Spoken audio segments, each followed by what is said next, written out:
Hello, and thank you for tuning in to Fed Up, your no BS nutrition podcast. I'm your host, Kayla Marie, certified personal trainer and nutrition specialist, working with clients since 2014. After swimming up diet culture's bullshit stream for so many years, I am fed the absolute up with how miserable it's making people feel when we are supposed to be getting healthier. This podcast is here to help you gain your sanity back so you can stop yo-yoing once and for all and finally learn how to trust yourself so you can enjoy food again without fear or shame while still getting to your health goals. My aim is to teach you how to detect the BS in not just the food and diet industries, but in all realms of life, because I know that, like me, we are all just a little fed up. So without further ado, let's dive into today's episode.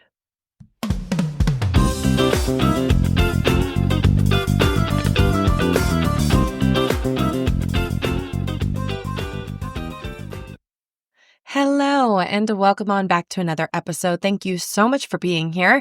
Today's episode is it might be a little heated because no pun intended. Okay, I cannot start this episode over again because I'm really proud of that pun. Anyway, today we're talking about raw milk or raw dairy, more specifically the history, process, and what the hell pasteurization is, who the heck Louis Pasteur was, who invented the process of pasteurization, and also we're taking a look at who are some of the biggest proponents for the movement today for raw consumption of dairy and meats and other things that they propose are good for you. We'll get into that later. Okay, this should not have to be an episode because pasteurization was invented and we are a healthier population through and through because of it, and food is safer because of it, and a lot of the other work that Louis Pasteur did. So it's a little frustrating that we are so far removed from the science and the education of it that social media and other information sources are really more misinformation or even disinformation sources because people are trying to sell you a product. You forget that even the people that are like, don't drink regular milk, you have to have raw milk. What are they trying to sell you? Because I bet you it's something else. Anyway, let's talk about Louis Pasteur. He was a French chemist alive between 1822 and 1895, and he really broadened and expanded and solidified, I should say, the understanding and prevention of disease, because before this point, people did not know germs existed. We thought that diseases were either spiritual ailments that affected us physically, or they were curses, or, there's all these other explanations for disease. And nobody really understood about bacteria, viruses, and germs that we can't see. That is like common knowledge today, right? You learn about this in grade school, in 7th grade science class.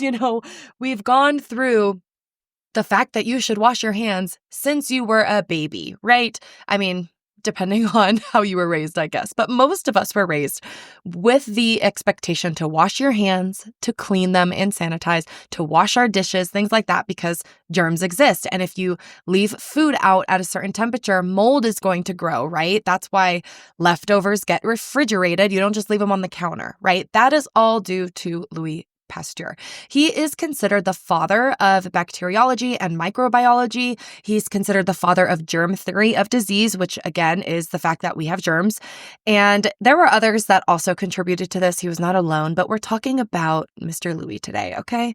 He's also credited with, again, there were others that helped him with this. He's not alone, but he helped with the vaccines for rabies, for anthrax, which a lot of cattle farmers got from cows. And he's the one who disproved that there's no such thing as what they refer to as spontaneous generation. That is essentially because we can't see bacteria. We didn't understand microorganisms exist in our world. And we thought that things just showed up. We thought that maggots just appeared on dead carcasses one day out of thin air. Right? We weren't fully formed yet in our understanding of things. But when we look at what he did in those experiments, he showed that in sealed, sanitized vacuum flasks, microorganisms can't grow like mold, right? But if it's open to the outside world, even just a little bit, microorganisms could grow. This is also how like fermentation happens, by the way. You can't ferment anything in a completely vacuumed flask or container. If you have a sourdough starter or you brew kombucha or anything like that, you would know that you can't seal your sourdough starter, right? It needs to be exposed to air, but you can't just leave the container open because then other things can get into it. Excuse me. And Louis Pasteur noticed that, again, in a vacuum sealed container, nothing would grow, including like wine. Like grapes did not ferment into wine if you put them in a vacuum. But if you let dust and other particles in, things happen. So he was thinking, okay, well, maybe like yeast and the things that we see growing and how we ferment alcohol, maybe they're coming in on like dust particles or this or that. So he started to look and do all these experiments, right? He is also responsible for discovering like the chirality of molecules. And if you are not in chemistry at all, you might not understand anything that I'm saying. Just skip ahead like 15 seconds. It's okay. But if this interests you, basically, when you have molecules in what we call a racemic mixture or racemic mixture, depending on who's saying it, and you have, let's just say, you zoom in and there's molecules. I'm just trying to make this as basic as possible. There's different molecules, right? Different structures of the chemical. Well, what they notice is that they rotate life left and right differently. Light rotates left or right differently, depending on like how the molecules are arranged in space. So when scientists are looking at different molecules, different chemicals, it's important to understand, are they R or S configuration, which means do they rotate left or right? Because it shows like where the different atoms in that molecule are connected and how they're arranged in space. So it's pretty freaking cool, but it's like basic chemistry that Louis Pasteur was looking at, and how we can actually detect something that we're doing right now in biochemistry is we can detect different protein samples in something by the light it like, the UV spectra, by the light it absorbs. We look out as I always forget how to say it, the spectrophotometer. But anyway, how we measure wavelength and absorbance, you can actually look at a molecule or look at a solution of something, right? And determine what type of proteins are in that molecule, what type of amino acids are in that molecule, or not in that molecule, sorry, in that solution, what molecules are in that solution, blah, blah, blah, blah. I am still recovering from my hand surgery, so please excuse all of my fumbles today. Anywho, but we're going to record it because, again, I'm too proud of that pun in the beginning to start over. But this is basic chemistry where we are looking at what type of molecules, what type of proteins, what type of things are present in a solution. And we can't see them, right? You can't just like pick out an amino acid with your naked eye. All right. You might think so, but like we can't just be like, oh yeah, that one's guanine and that one's thymine and that one's uracil. Like, no, we can't see them. Okay. So like the reason we can see DNA and like we look into microscopes and we can see viruses and bacteria and all of that stuff is because microscopes were invented and scientists like Louis Pasteur and a bunch of others were like, oh my God, there's these little tiny creatures that exist that we can't see. We're made up of cells, little tiny things. We're made up of atoms like carbon and oxygen, right? Like those are things that we cannot see with our naked eye, but clearly have the biggest impact on how we live. Anywho, so when we talk about the pasteurization of milk, it really started with wine and beer. And I think Louis Pasteur actually wrote a memoir on like alcohol fermentation because he realized it was the yeast responsible for turning the sugar to alcohol.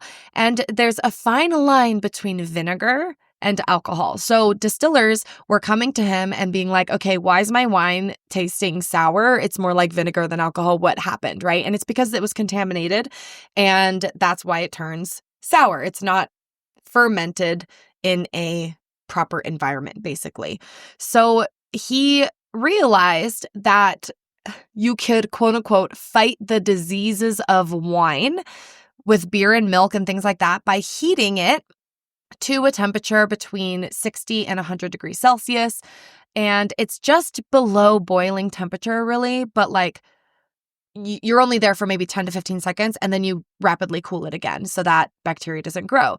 This is why you can't just like cook hot foods and then just like, leave it out at temperature, or there's something we call temperature danger zone, right? When we're dealing with food safety, and why our refrigerators have to be at 41 degrees because microorganisms don't grow at that temperature. There's a reason why we don't want to eat room temperature food after a certain amount of hours, because things can grow on it, right? That's spoilage. You've seen it, you've smelt it if you've had any type of rotten food. So this used to happen all the time because people didn't realize what was making the food bad. Like, we just thought it kind of happens. Obviously, people would put two together, like, oh yeah, if it leaves it out for a while, you need fresh food. But other than that, they didn't know why this would happen. So Louis was the one who proposed that there were microorganisms infecting humans and animals, and that what was causing disease. And this is actually what led Joseph Lister to develop an antiseptic methods before surgery, which means that they're sterilizing things and they're washing their hands. Yay. Basically, when we look at pasteurization, we're talking about germ theory. And when you talk about the proponents of people who are against pasteurization, they don't understand germ theory. And again, we will get into that later. But if you are any common sense person, you might not hear this, right? You don't hear this with the raw milk arguments because the propaganda has gotten so far removed from the actual fathers of the propaganda, so to speak. But at the end of the 19th century, when Louis Pasteur was like doing all of this stuff, there were people that were like, no. Why are you washing your hands before medical procedures? That's dumb. That's dumb.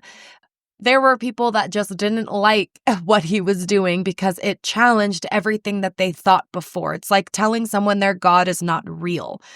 So we also get into vaccines. Again, maybe there's something to do with people that are anti-vax and pro-raw milk. It might have to do with the fact that these are all the same, like, people that are against it, because it's the same guy. It's the same type of field, so to speak, that's talking about vaccines, right? So when we look at bacteria and when we're looking at microbes and microorganisms, those are also things that cause virus-causing diseases, right? So he was the one that proved anthrax was infecting the cattle via a bacteria that was causing the disease. And then, so there's so much history to this that they don't tell you. They're just like, oh yeah, it's good for your gut, without any evidence for that.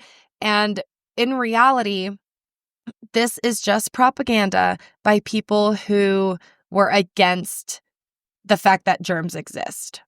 So pasteurization has made milk one of the safest foods in the world, because most people nowadays will get sick from produce or meat, things that are uncooked, blah, blah, blah, because again, things can grow in romaine lettuce because we don't pasteurize it that don't grow in milk anymore because we pasteurize it. There's a reason why it's illegal to sell raw milk, because it is so beneficial for public health that they made it a law.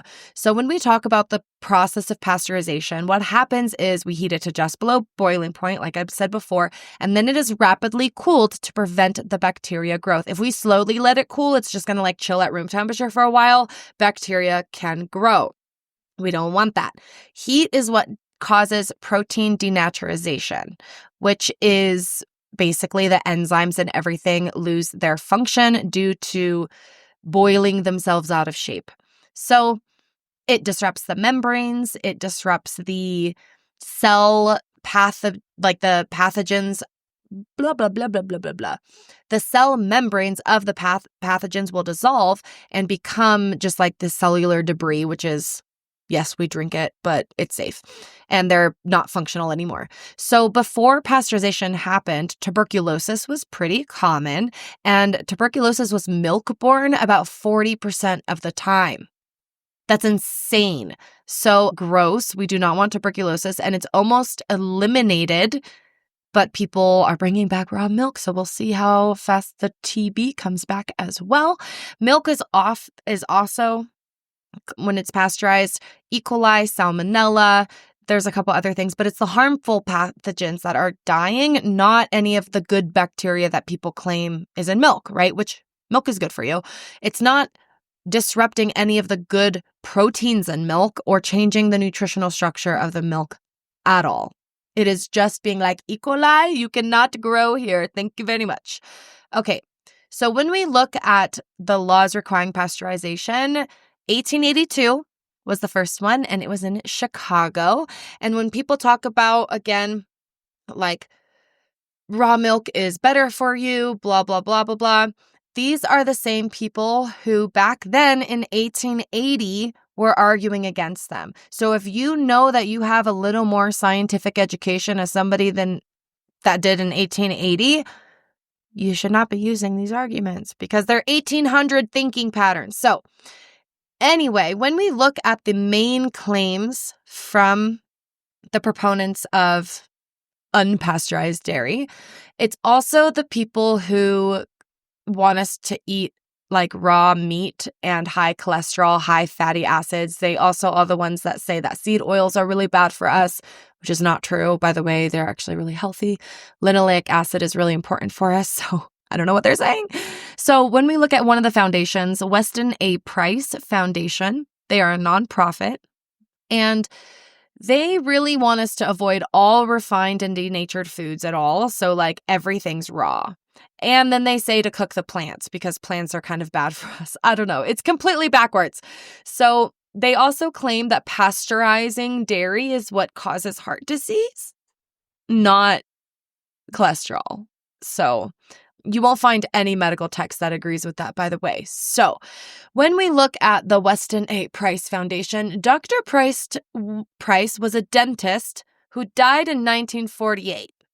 So again, we're talking about turn of the century people basing their science off of like that 1900s time rather than, 150 years afterwards. We are so much more advanced now. We understand so much more because of people like Louis Pasteur that it's insane that this foundation is still in 2025 pushing their agenda based on a dentist who died in 48. So he was a huge proponent of just like pulling teeth when they were infected, by the way. So he just like pulled your teeth, pulled tonsils, all this stuff. He also used to claim he would look at non-Western civilizations and be like, well, they don't have that many cavities. So it must be the fact that like Western diet is really bad for us. And there's a whole mess of that. His research was not at all substantiated. And when you look at what he was really proposing, it was really a reaction, I think, to some of the commercialization of food products that was happening around the time and the industrialization and post-World War II. Like there's a whole lot of historical context here. And the people who founded this foundation in 1999, a full 50 years after his death, probably never knew him. I bet you, because they're both under 50. They don't have any nutritional background. One of them is like an English major, which I don't even understand. But she has a best-selling cookbook. So, that's good. One of them, she wrote the book that's called Eat Fat to Lose Fat. She also wrote The Contagion Myth, Why Viruses Are Not the Cause of Disease. Cool. So we have this girl who has a master's degree in English who's writing about how viruses don't cause disease? Okay, I'm just going to leave that there. I don't even know what type of argument I can even say because it just falls apart right then and there. Anywho, these are people that are almost like they have a cult following of this type of principle. They also are kind of these, what do we call them? The loudest people are not always the most correct, I should say. They're usually the most extreme, and there's usually only a few of them, right? This is not consensus of the medical data that we've had for hundreds of years now. So I don't know who hired these people or what, but they just decided to build a nonprofit because you can just do that to get around taxes. And they don't have to deal with the consequences, but that's another episode there. So we looked at another board member. We as an I looked at another board member who's labeled, the first one who's labeled with a nutritional credential, and it is a functional nutritional therapy practitioner. She was a bilingual special ed teacher who then went to complete her Nutritional Therapy Association certification. And so when I looked up what the hell that is and what her credentials are, okay. It is like a 12-month program. It costs about $7,000 or so. It is a private vocational school in Washington State. It is not accredited by the Department of Education. It does not qualify you for hospital or other government-regulated settings as a nutritionist. And it does not allow you to basically work as a dietitian, a nutritionist, or anything. You are allowed to establish your own practices, and some states require you to still go get additional licenses, or you have to work under supervision. So a nutritional therapy practitioner or a functional nutritional, what do they call it? A functional nutritional therapy practitioner don't mean jack shit. It means they paid a lot of money for a special credential that is supposed to bamboozle you into thinking that they know a lot about nutrition. But the thing about these alternative nutritional credentials is they're like, oh yeah, all the actual science about nutrition doesn't agree with my bias. So I'm going to go and basically make a lot of money from people convincing them that America's poisoning them. But anyway, so the scope of practice for a nutritional therapy practitioner is they can do a client interview, analysis of client's food journal, and a nutritional assessment questionnaire. They are trained to evaluate a client's nutritional needs and make bio-individual recommendations or provide follow-up support for dietary changes, lifestyle choices, and nutritional supplementation based on those prior listed. Guess what? I can do that. Guess what? I have a nutrition specialist certification that I did not pay $7,000 for, much less than that. It was maybe $100 or something like that. I have 10 years of actually training people in health in general, and I'm maybe about more than halfway with my dietetics degree so that I can be a registered dietitian. I have the same credentials as this $7,000 practitioner does. Then they give a huge disclaimer that it says that their recommendations should be based on evidence-based scientific information, but they are not trained to provide medical nutrition therapy, which how many of them are like claiming to cure cancer? You know what I'm saying? They may not diagnose, treat, prevent, prescribe, or cure any pathological condition, illness, or disease.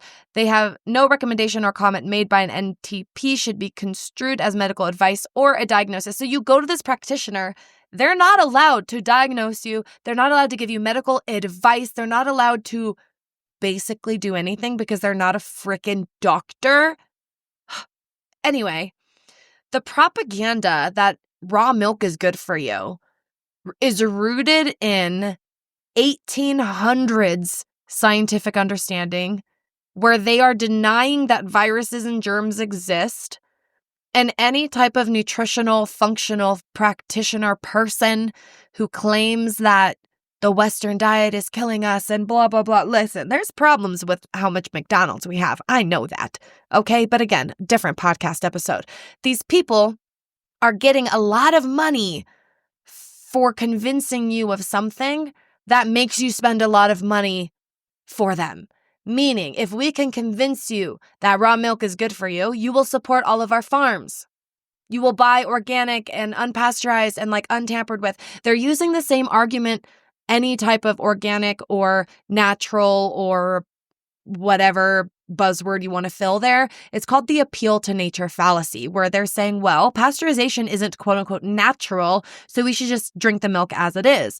Guess what? E. coli is natural. You don't freaking want it in your gut, all right?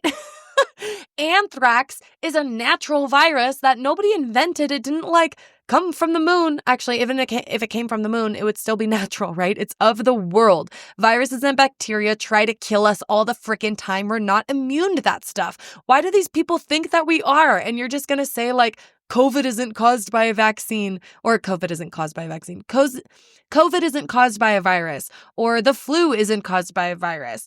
That's what these same people say. Oh, don't worry about the tuberculosis. No, we do not want these diseases back. All right, we have nearly eradicated tuberculosis from like milk-borne or food-borne illness.